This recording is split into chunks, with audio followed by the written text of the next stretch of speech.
Welcome back to Performance Process. My name is Ronan Grockman and I'm your host as ever. We've had a bit of a break of late while, first of all, I was off riding around the perimeter of the Island of Ireland and that sort of interrupted your regular broadcasting schedule. And then we had those tours around France, both the Tour de France and the Tour de France Femme. And yeah, with those just being so hectic, the podcast was put on hold there for a couple of weeks. But we are back to our regular weekly show now. And first up this week, we're going to have the CyclingSpy back on, just to sort of wrap up those tours, wrap up all the sort of questions and some of the aero interventions that we've seen over in France, and get the Spy's take on those. So Spy, welcome back to the show. Yeah, thank you very much. Good to be here. Good to have you again. Good to have you. We've got a lot to unpack. I think at one point on the eve of the tour, we thought we might have to do 3 episodes with yourself. And now I think we're going to condense it into one this week and then get ourselves back into our regular schedule again. But yeah, we've got a lot to unpack here from the tour, and perhaps the best, I think the most interesting place to start would be just with what caught your eye at the tour. What were you looking at, or what were you seeing when you're watching the tour? I mean, a lot of it wasn't even at the tour. It was in the Dauphiné and all the weeks leading up to the tour. That was when I was at my busiest, trying to spot things when people sending stuff in. And what was exclusively, it was just everyone decided that they wanted to release at least one new helmet. It got to the point where the other brands spotted new helmets in the second week of the tour, and I decided, well, I've already covered helmets, like so many helmets, and I thought, I can't bother to post any about helmets anymore. It's been done. That was my first big takeaway, was that there are the brands that were having full aero helmets, lightweight helmets in the middle, like the Visma one example, coming out with the new Giro, I think it's the Air Attack, when they'd been using a TT helmet in road races. To just have something with that intermediate step, like between the TT helmet and a lightweight cooling one. And I found interesting that Jonas was using the sort of that new aero helmet, road helmet, even for the climbing stages, for the mountain stages. So yeah, it's just helmets with all different options for different riders, for different scenarios. That was the big one. And yeah, I mean, like, just on that, yeah, Jonas used the new Giro for most stages, but Campenaerts and Voss are both still using the Arrowhead one, which have you any idea what might be going on there? Do you think the potential helmet presumably is still faster, and those two riders are willing to put up with whatever the negative sides of it are? Maybe it's slightly heavier, maybe it's slightly hotter or something like that. But those, especially Campenaerts, we know he's big into his aero. Or do you think it's maybe that they've gone as far as figuring out which helmet is faster for each rider? Well, it's funny because I actually had a few little chats with Victor sort of before and after the tour, when I had spotted, because he was in the Air Attack in a fan photo, and I posted about that, and then very politely got asked to take that post down, and then just posted about it again once the tour started and Visma released their own photos. And speaking to some of the riders and staff, they have tested it, and it was just for lots of people, it was like the Arrowhead one is these many watts faster when you're on the front, but if you're finding it super hot, you don't have to wear it, because overheating is not like a light switch, but kind of like a light switch, and you get too hot and it's just gone. And I think Victor, he was wearing it on the Ventoux stage, so he clearly must have an ability to cope with the heat beyond most people. At least that is what that would suggest to me.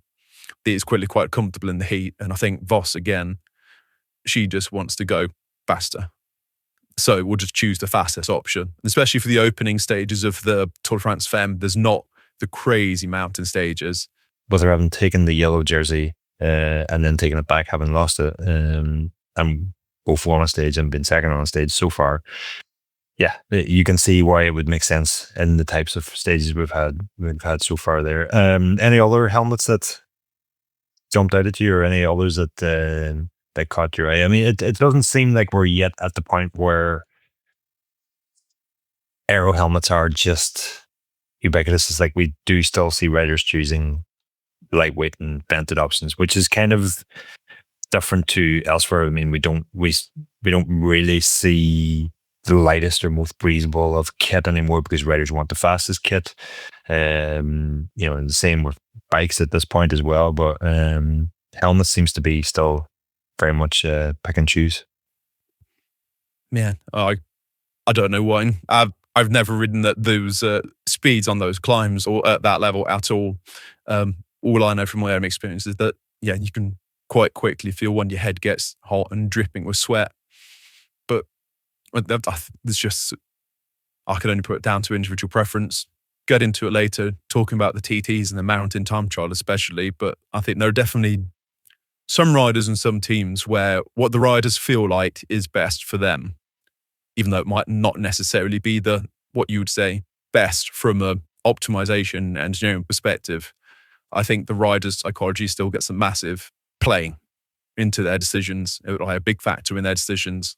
The interesting thing I thought, or the thing that stood out to me, or the thing that I noticed having been around the tour, was that optimization now seems to be like a considered marketing activity rather than just something that the best teams do, or the teams with smaller budgets try to copy and implement various elements of it. It now seems to be like actual manufacturers and even teams will go to great efforts now to tell us all about the optimization of the entire system that they're doing and how they're optimizing the system.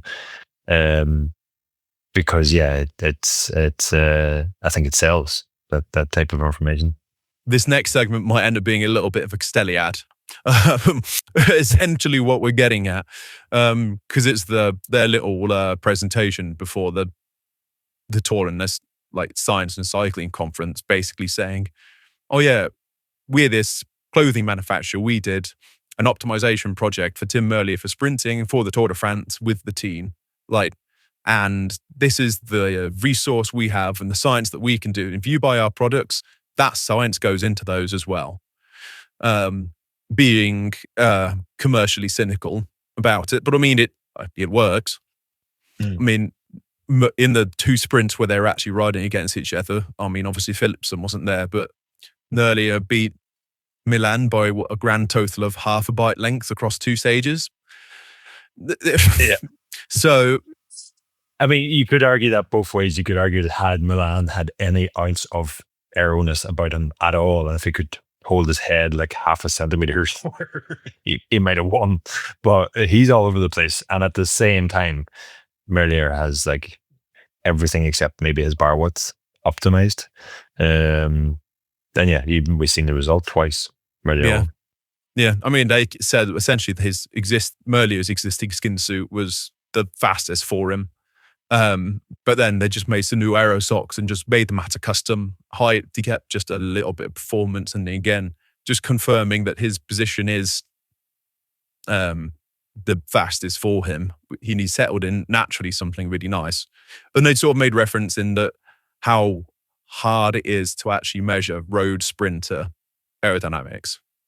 I say, depending on how detailed you want to get into it, but when you're using the load cells in the wind tunnel and you've got a sprinter sprinting out the saddle, obviously the bike has to stay fixed in 3D space, and they're throwing it around and forwards and backwards and side to side. And how do you measure the aerodynamic drag out of all that? Because the amount that they're throwing the bike around is way noisier than the aerodynamic drag you're measuring. So signal to noise ratio becomes a real problem when trying to do development on road sprinters in sprinting positions. And it seems like they've done a pretty decent job in understanding how to test that. Not even necessarily finding gains and developments and new products to put on Merlier, but actually how to measure it in the first place is the single biggest hurdle. And I mean, Milan had a new skin suit that they tested ahead of the tour, but I haven't seen anything from the Little Track team that says they went into necessarily quite as much depth as Merlier. Mm. You don't need to go into crazy amounts of depth to find what a meter across 2 sprints. But I think first of all, it was interesting that Castelli did this presentation before the tour. I'm not sure if you attended it, but it sounds like you might have. Okay, you didn't. No, I didn't attend it, but they did a podcast, which was their presentation. So I listened to that. It was a virtual presentation, and I'd sat in it, and yeah, they were building it all up and talking about all the different suits and fabrics that they tried and all this, that, and the other, and then ultimately they said, "Oh, lo and behold, the extra suit that we made from earlier was the fastest for him." Anyway, I'm sure they were maybe hoping for something different, or maybe they weren't. Maybe it suits them perfectly fine. That the suit that they already had seemingly tested fastest. But there was a section at the end about any questions from the audience, and I didn't ask it then, but I did ask Steve Smith at Castelli later that week when I seen him. You said that you tested Merlier in the wind tunnel in a sprinting position, and you developed a test that was repeatable. But how do you know it was repeatable? Is there a way to assess how repeatable he was in the tunnel? Because that's the key there. And I don't think they've completely cracked it yet, but basically, it was repeated runs over and over and over again, with the same setup, was yielding, generally speaking, the same result. And so then when they changed something and seen a different result, they had confidence in it. No, just to sort of expand on that a little bit. I mean, that's kind of where the experience comes in of spending lots of hours in wind tunnel, in that if you were to be a pure statistician about it, you would come up with your measurement error of, say, 1%. And you do a repeat of that baseline position, and it's plus or minus 1% 5 or 6 times throughout the day. And then you do a repeat of your the new socks Merlier had. You do that 3 or 4 times, and that's on average about 0.5% or 0.7% better than the baseline. You go, that is kind of, from a stats perspective, within that 1% measurement error, but you're kind of, every time you test it and you look back at the video of the rider riding, and there's nothing unusual going on, and it is consistently, repeatedly testing quicker. That's the sort of thing where I would go, I would probably use those new socks because it looks like they're probably quicker, but I can't give you an exact number on how much quicker, because the measurement error is too high to be super accurate on the number. But we can quite comfortably say, you should use these socks in your sprint because they're going to be quicker. I just can't tell you by how much. That's the sort of where we are with road sprinter testing in a wind tunnel. I think it's largely an experience game, and you've got to work with the tools available to you and the data that you have. Well, when things are that close and we can't yet test them, this is probably the best sprinter testing we've heard of for the road. I mean, one of the other challenges is just, even if you took it to a velodrome, getting the rider to be able to repeat a sprint multiple times. There's a reason you can't do these things. There's a reason they take the intermediate sprint easier than the final sprint, is because it's so fatiguing. So you just can't do multiple repeats. But when the results are this close, like, are you, as you said there, you're confident it's faster. Are you confident it's faster in all scenarios, or could it get out into the real world and all of a sudden you've got a calm day versus a blustery day, and perhaps you're seeing entirely different results? Good question. Can you be? I don't think you can be 100% certain in these things anyway. And this is what we're gonna get into this again later, talking about the time trials and optimization and lap simulators and all that sort of thing as well. But yeah, I think at the moment we can do the best we have, and especially, as you say, with a sprinter obviously a sprinter can't do their full effort. You couldn't get Milan in the tunnel doing 1700 watts. He'd break the tunnel apparatus. I mean, we've tried with track sprinters and they are getting nowhere near their beat. We've had a few doing over 1,000 watts repeatedly in the tunnel, but they're mostly in the saddle and there's quite a lot of in-plane movement. The road sprinters moving their bikes side to side, they would, break something if they really gave it truly everything they had. So Yeah, I think you kind of have to get as good a data as you can get to be able to make the best decisions you can make with the rider and setup that you have, if that makes sense. So I think that's where the experience comes in knowing how to get the best out of what you have, which really isn't perfect. Can we like just relax a little bit? And if you forgot your one, you left the wrong type of aero socks that day versus the ones that tested positive, just don't relax about it, because actually we don't really know in the real world. Yeah, there's probably some aspect to that, some truth in that, unless you're talking a massive difference between those two aero socks and it is like a light switch and one works for you and one really doesn't.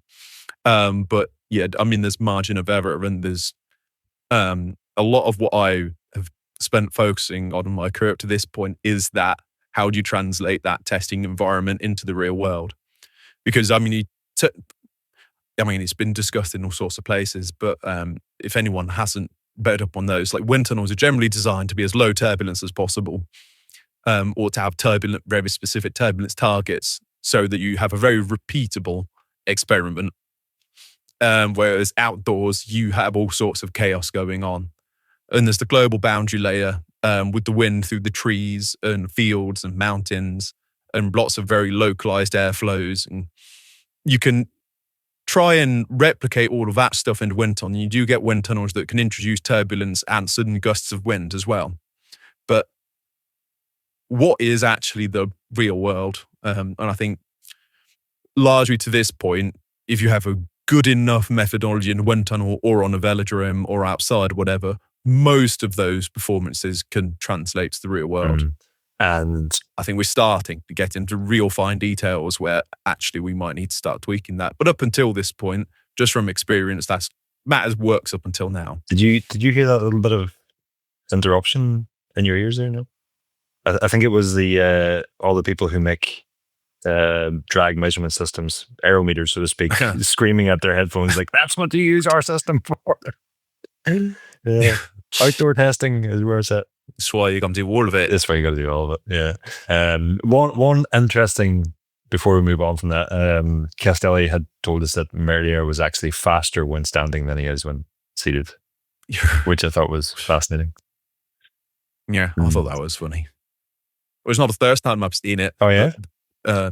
Yeah, I've seen it before, but it is rare. Wow. It's useful though. I mean, I know the answer, but any idea why? No. And to go back to the conversation where wind tunnels, outdoor aerometers, if we can get a proper boundary layer turbulence model of fabrics and stuff, then that would just supersede all of that, and we can just do it all on the computer. We'd all lose our jobs.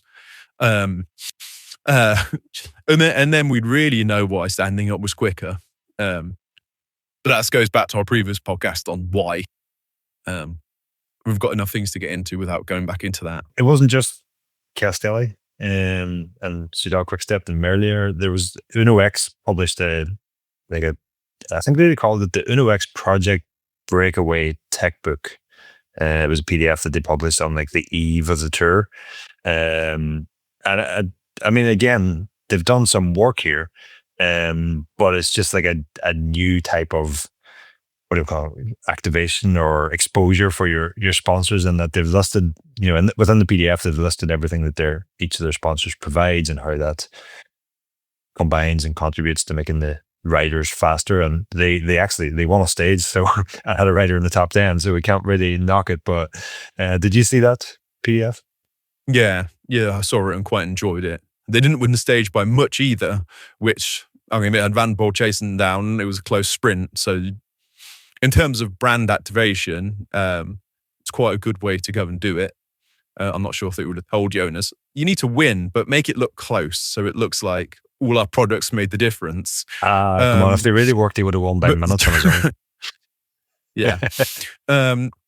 Yeah, I thought it was interesting because it's sort of getting into stuff where I think we spoke about last time, in that we're getting to the point where all your different pieces of equipment need to start working together. So I think that was for me, it was quite impressive piece of brand activation, in that they're talking about, well, we need the helmet and the skin suit and like the gloves and those grip grab lace or boa covers. which I found it was interesting that this Melissa bike also managed to get used with the same grip grab lace covers, whereas other teams didn't manage to. All the teams or were they like cutting off aero base layers to cover their shoes. Yeah, we'll get into that, but I thought it was a nice, complete piece of work, and also as for Fusion, the clothing manufacturer, an interesting way to market the new wind tunnel they built, which they say is the first wind tunnel owned by a fabric, by like a skin suit company. But I mean, Vortec is owned by the same company that owns the Silverstone wind tunnel. So other people are allowed to use the Silverstone tunnel. So it's not completely private use, but for a while before the Silverstone tunnel got so popular, it was mostly private use. So I don't know whether Fusion can claim that they've got the only skin suit brand wind tunnel. And of course, I mean, not on the clothing side, but the Met now also have Met helmets have a wind tunnel of their own also. Yeah, which has got a lot of thermal measurement devices, which I find quite interesting. That's quite a unique thing to come out of that wind tunnel. We're starting to get some, as a complete aside, it isn't really relevant to the tour, but I suppose you could argue is relevant given that we've seen new Met helmets this year and new Fusion skin suits this year developed in their own wind tunnels. People are starting to experiment in those different ways of measuring airflow beyond just using a force balance and black box testing. I think people are starting to try to ask the question, why? Which again, we've got most of a whole previous podcast on that. But it's interesting that it's starting to happen.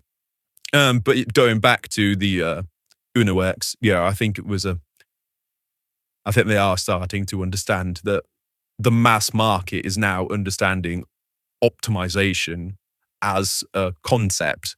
Whereas previously it was just, aero as a concept, just buy an aero bike. These are aero socks. Yeah. Whereas now we're starting to understand you need the right aero socks or the right skin suit for the situation that you're in. And that is then the next piece of brand activation, sponsorship. I suppose it's not sponsorship, it's why to use proper corporate term, I think it's partnership, isn't it? Or as opposed to a sponsorship. And there are brands out there that want to work with the World Tour teams because the World Tour teams are now, by and large, starting to understand this and can bring some of that expertise to a new brand. I think there are plenty of new brands with venture capital money behind them that can make things but just don't know how to make quick things. So you go and sponsor a World Tour team who has the know-how in the team, and then after a few years you walk away having learned the know-how and gotten some products off the back of it. That does seem to be happening more and more nowadays. I mean, like Uno X, as part of all that, they had the new, we spoke about helmets earlier, but we didn't mention that new Sweet Protection Tucker 3 helmet that they were using, the new DT Swiss wheels. They had that Fusion breakaway skin suit you mentioned, and the grip grab aero dial covers they basically like a portion of an overshoe that covers the either the boa dials or the laces on your shoes. And I'm kind of curious about those two products and you're taking them, because the skin suit had a zip down the back rather than down the front. And boy, that was like a huge trend years ago. It seemed to have disappeared. But they've brought it back. Have you any insight into front versus rears up? So I've tested it lots of times and could never measure a difference between them. The thing that caught my eye in the Fusion suit with the rear zip is it's only a half zip. So the zip doesn't extend all the way down the back. Obviously, you've got pockets and things, but other like time trial skin suits, when they had zips, they were sort of zips that would go most of the way down to the top of the shorts. Whereas to me, the Fusion suit looks, the zip doesn't even go all the way down to the pockets, it only goes halfway down the back. It's literally just to let the rider run. Yeah, and I imagine it's a struggle to get in. Yeah. But you only need to get in it and out of it once a day. So I thought the interesting thing was that it wasn't a full back zip and that they've made it as difficult as possible to get into the thing. But with probably good reason. The biggest thing that I found when you're talking front rear zips isn't necessarily having the zip on the front or having the zip on the rear. It's the collar shape when you cut it out, those can be different shapes. So you can end up with more or less gapping on behind your neck or in front of your neck. So on the back or on the chest, you can have more or less gapping depending on where you put the zip, because how you then have to cut the fabric on 2D affects how it falls on the rider in 3D. And where you place the zip and those angles that have to exist in order to do that, you can change that. And I imagine the different positions in TT suit is where I've mostly tested this compared to a breakaway position, which even in the best case will probably be slightly more upright than a time trial position. I can imagine once you start testing flare, actually, potentially the flow over the back is less critical than in a time trial position. Yeah, very, very conscious. I'm asking you an opinion on a binary sort of faster, slower thing when we just talked about we should be interrogating the whys and the physics, not just looking for faster, slower. But that was kind of where I was going. I was like, are we seeing it back here? Because if I remember correctly, the NOX time trial suits did have the zip down the front for the 2 time trial stages. And part of me was thinking, is this a road specific? Have they actually looked at the whys and they found out, well, actually, when you apply it to a road position, even an aero breakaway position, the zip down the back is better, where in a time trial position where the back is flatter, it's not. But I have to think so. I mean, they clearly put effort into it, and the people working there know what they're talking about. So I would have to assume that, they've, well, I think, and we'll get into it again with time trials, it's training, designing for the demands of the event. And I think they've done that. As we'll get into, I think some didn't. We'll get into that now in 2 seconds then, but just before we do, just generally wrapping up like the NOX booklet that was published. You'd said that it's I don't want to put words in your mouth, and I can't remember exactly what you said. What I took from what you said, that it was like it was an impressive publication that showed the joined up thinking between all the various components of the system.